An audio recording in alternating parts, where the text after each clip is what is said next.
So your time at Michigan, what really stood out to me is you've been a pioneer in so many aspects of your life, and starting that young. And even from down to you guys wearing T-shirts that didn't have logos, and you just kind of recognizing immediately, like, they're making money off of us. How do you feel about the NIL and how it stands now and what these kids are now able to do in their college careers? It's not the true solution that people describe it as being. On paper, it's great that athletes now get the opportunity to profit off of their name, image, and likeness. However, there's some fine print. How many times have you downloaded an app and all you do is accept? You don't even read it. Oh, yeah, at this point. Right? You're not reading it, No. right? You're just accepting it because I need this app for this meeting. That's the same thing with a letter of intent. What happens with the letter of intent? You're basically not going to be able to have any contracts that interrupt the deals that they already have. True. So you're in Detroit for the Jalen Rose Leadership Academy golf outing. I am. Absolutely. So here are a couple of our sponsors. Say I was a high school senior. Puma's one of our sponsors. I couldn't go to Michigan and be sponsored by them. They already have a shoe company. Jeep is one of our sponsors. Say I pick a school that have another car company as their sponsor. Jeep couldn't be my sponsor. So now what ends up happening is you're actually getting a diluted opportunity to actually be represented. And if you notice, look over the past few years. It was great to see Paige Beckers with UConn get well soon. She's dealing with an injury right now, to have a $1 million sponsorship deal. But if you really know how much money UConn brings in women's basketball to that university, that's a drop in the bucket. Oh, yeah. It's not fair market value at all. So how do you think you remedy something like that? Because it's so early. And I feel similar to you in the fact that we don't really know how this is going to settle. It's not super regulated at the moment. I don't know if that's the best word to describe it. But what do you think could, I guess, remedy what's going on right now or speed up the process to where these kids know what they're getting, they understand their value? Oh, here's the remedy. For the universities, look at Alabama. We're going to talk football. So there are layers to how they make money in football. Nick Saban, look at the antennas that he can make money. He can make money doing speaking engagements, shoe company, TV, radio. The sky's the limit for the ways he can make money. But what ends up happening is those sponsors are for him and the school. They're not necessarily for the top flight recruit. So what happens is the sponsor may give the school $50 million. They don't care if you give it to the players. But the school's going to say, we keeping that money.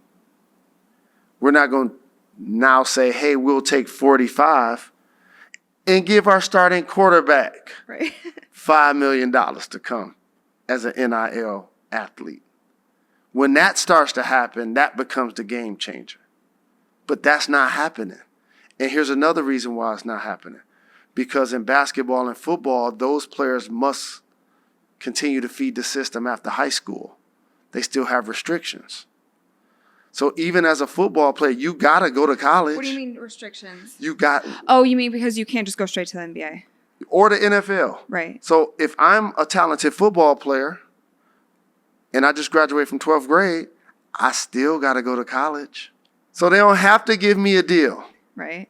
So that's, to me, is the disappointment. I would have hoped that it would have been an opportunity for play. You're going to see Ray Jackson. You're going to see Jimmy King. They didn't have 10-year NBA careers.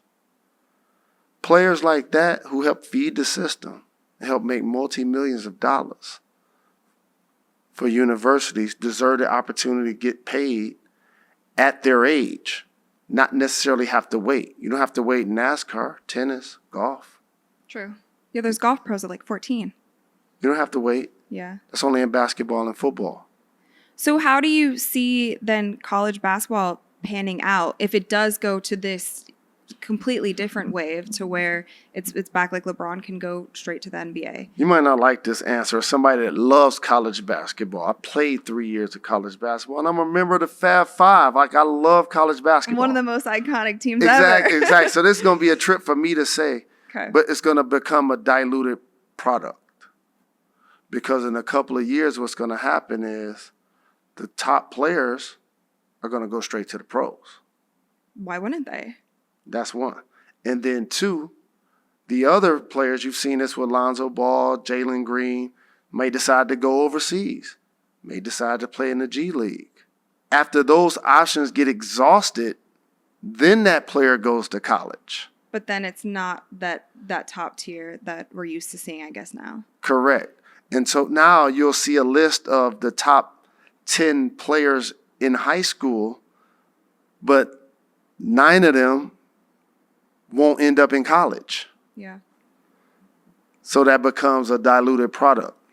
Maybe it becomes diluted, but maybe we just think of it differently. And maybe it goes back to like these hometowns like us, like Michigan and Ohio State. We just ride for our team no matter who's on it. Yep.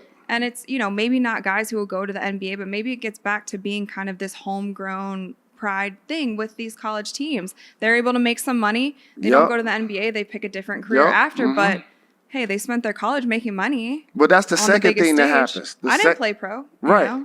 But the second thing that happens, to your point, is now that athlete that couldn't go overseas, that didn't go to the G League, that didn't go straight to the NBA, goes to Michigan, goes to Ohio State, goes to Gonzaga, and becomes a sophomore, a junior, a senior. Right. So that strengthens, in theory, the play of the college game. But what ends up happening as a prospect, the more you play in college, the more they now think you're not ready for the league. Right. And now all of a sudden, it's not like when Tim Duncan played 4 years or a Draymond Green played 4 years. Now it's like, why did he have to stay till he was a junior? Yeah. Why does she have to stay till her senior the NBA year? loves fresh legs. Young, fresh legs, Exactly. So. What's up, guys? It's Rachel DeMita. Thank you so much for watching Courtside Club. Make sure that you like, rate, and subscribe to ESPN's YouTube channel and wherever you listen to your podcast. We have new episodes coming to you guys every single week, so stay tuned for that, and I'll see you soon.